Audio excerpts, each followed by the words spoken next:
వర్కరా హెల్పరా worker లేదా ఏమైంది ఎక్కడ పోయింది ఎన్ని రోజులు అయింది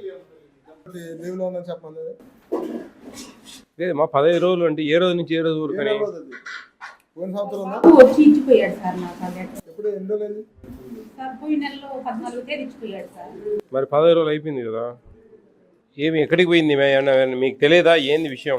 ఏమి విషయం చెప్పలేదు సార్ అమ్మ, నేను లీవ్ పెట్టుకున్నాను అని చెప్పింది సార్. అంతే పోయేటప్పుడు మళ్ళీ లెటర్ కూడా ఆమె నా చేతికి ఇచ్చుకోవాలా. మళ్ళీ వాళ్ళ బాబు వచ్చి మళ్ళీ రోజు 14వ తేదీ వెళ్ళిపోయేది. 15వ తేదీ వాళ్ళ బాబు వచ్చి సెంటర్ దగ్గరికి వచ్చి సిమ్ అది ఇచ్చిపోయారు. సిమ్ ఇస్తే నాకు వద్దు అని నేను అన్నాను. లేదు మేడం గారు ఇక్కడ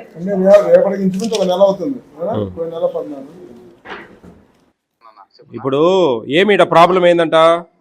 ఆమె కరెక్ట్ గా పిల్లలకు బాగా చెప్పడం లేదు, కరెక్ట్ గా ఫుడ్ ఇవ్వడం లేదు, ప్రాబ్లం అంటారు. ఆమె లేదు, లీవ్ పెట్టింది, నెల రోజులు అయింది. టీచర్ లేరు, ఆ టీచర్ లేకపోవడం వల్ల ఇక్కడ అంతా ఎట్లంటే అట్లుంది. ఆమెను ఏదైనా మాట్లాడతాం మేము పీడితో. ఏం ప్రాబ్లం ఇక్కడ?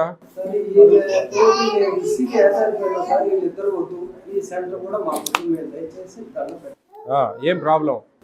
సరిగా చెప్పడం లేదు, పిల్లలకు ఉండి పెట్టలేదు. ఒక అమ్మాయి భర్తను తీసుకొని వెళ్ళిపోయింది. అట్లానా? కుటుంబం పాడైంది. 2 పిల్లలు, ఆమె ఏడుస్తూ ఉండదు. ఇల్లీగల్ కాంటాక్ట్ పెట్టుకొని గందరగోళంగా ఉంది. మీరు ఒక రిప్రజెంటేషన్ రాసి ఇవ్వండి. డేట్ లేదు, పాడలేదు, 15 రోజులు సెలవు కావాలా, హార్ట్ బీట్ పెరిగింది, హాస్పిటల్లో జాయిన్ అయినా అని రాసి. ఎందుకు మేడం ఇట్లా తీసేయండి? ఊర్లో పబ్లిక్ రిప్రజెంటేషన్ తీసుకొని నిన్న ఇచ్చారా మీరు కంప్లైంట్?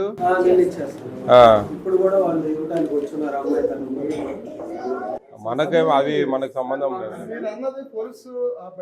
అది మాకు సంబంధం లేనిది. మేము అన్నాలు చూస్తాం, మీ సమస్యలు చూడం. ఈడ పిల్లలకు అన్నాలు పెడుతున్నారా లేదా అనేది నేను అబ్జర్వ్ చేసేది. మీరు సమస్యలు, ఫ్యామిలీస్, ఇల్లీగల్ కాంటాక్ట్స్ ఇవన్నీ నాకు నేను బేర్ చేసే శక్తి నాకు లేదు. నేను ఎంతసేపు ఉన్నానమ్మా. మీ పిల్లలు ఉన్నారా ఇక్కడ? ఉన్నామా, మీ పిల్లలు ఉన్నారు ఇక్కడ, వాళ్ళకి ఏమైనా అన్నాలు పెడుతున్నారా? మీ గర్భిణీ స్త్రీలు ఎవరైనా ఉన్నారా? వాళ్ళకి అన్నాలు ఏమి సరిగడం? ఆ విషయాలు ఉంటే నాతో మాట్లాడండి. మీరు ఏంటంటే మీ ప్రాబ్లమ్స్ అన్ని నేను తీర్చేవాడిని కాదు. నేను food commission chairman. Food commission అంటే పిల్లలకి ఇచ్చే అన్నాలు, తల్లిదండ్రులు బాలింత తల్లులకు, గర్భిణీ స్త్రీలకు ఇచ్చే పదార్థాలు, వాటి విషయమే నేను చూస్తాను. మిగతా ఆయన చూడలేను తల్లి, నాకు చెప్పొద్దండి. మీది ఏదైనా ప్రాబ్లం ఉంటే పీడీ గారికి రాసి ఇవ్వండి. ఏదేమైనా మనకు అనవసరం. సెంటర్లో టీచర్ లేదు, నెల అయింది. ఆమె ఏదో ఒక లెటర్ రాసి ఆడేదో ఒక బాధ్యతారాహిత్యంగా జవాబుదారీతనం లేకుండా రాసి పెట్టారు. డేట్ లేదు, పాడు లేదు. ఇక్కడ ఏదో ఆమెకి ఏదో నెగిటివ్ ఉంది ఊర్లో అంతా. అది అంతా ఇమ్మీడియట్గా డిస్మిస్ చేయండి చాలు, ఏం అవసరం లేదు. దానికేమో పబ్లిక్ రిప్రజెంటేషన్ తీసుకొని డిస్మిస్ చేయండి. ఆమెను చేసి ఏదైనా కొత్త పోస్ట్ క్రియేట్ చేసి వేయండి, చూసుకుంటారు ఎవరన్నా. సూపర్వైజర్ ఎవరు ఇక్కడ? ఏంది ఆ లెటర్ అమ్మా? మీ పై ఆఫీసర్కి సబ్మిట్ చేయాలి కదా. అందులో ఏ విధమైన నెల అంటే ఏ డీటెయిల్స్ లేదు. సింపుల్ ఏదో అలా ఇచ్చింది, అప్స్ క్యాండిడేట్ కింద రాసి రిమూవ్ చేయమని చేసుకుంటే పెద్దది కదా. ఎవరైనా ఇంకోటి మంచిగా చేసుకుంటారు కదా. చూడండి మా ఈ పోస్ట్ ఇమీడియట్గా డిస్మిస్ చేసి తీసేసి కొత్త పోస్ట్కి ఇచ్చేసేయండి. Direction of food commission chairman and public grievance అని చెప్పి రాసుకొని ఇమీడియట్ నాకు దీని మీద రిపోర్ట్ చేసి నాకు దీని మీద చర్య తీసుకోండి అమ్మా. కొత్త పోస్ట్ ఇస్తే ఎవరైనా కొత్త వాళ్ళు వేస్తారు. ఆయమ్మ ఏమి చేసింది? కంట్రీ వద్దా?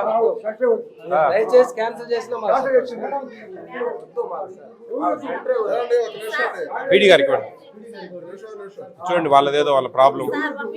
చిన్న మనవి, నా పాపకి బాబుకి 11 సంవత్సరాలు. నా గర్భిణీ ఉన్నప్పుడు ఒక గుడ్డు నాకు ఇవ్వాల, ఒక పాలు నాకు ఇవ్వాల. ఇప్పుడు నా పాప ఇదే స్కూల్లో చదువుతుంది సార్. ఒక గుడ్డు కానీ ఒక పాలు కానీ నాకు ఇచ్చినట్టు టీచర్ని కానీ ఆయన కానీ చెప్పారు. మేము స్టేట్ కమిషనర్ రాష్ట్రం అంతా 26 జిల్లాలు తిరుగుతాం. నువ్వు ఎప్పుడైనా మా తహసీల్దార్ కానీ, సిడిపోల్ కానీ, జాయింట్ కలెక్టర్ కానీ రాసిన కాగితం ఉంటే మాకు ఎప్పుడైనా ఎవరికైనా పెట్టావా? వాళ్ళకి ఇచ్చావా? వాళ్ళకి ఎవరికైనా ఇచ్చావా? మరి ఎవరికైనా నీ కడుపులో నీకు ఆగలేస్తుందని నాతో చెప్తేనే నాకు తెలుసు కదా.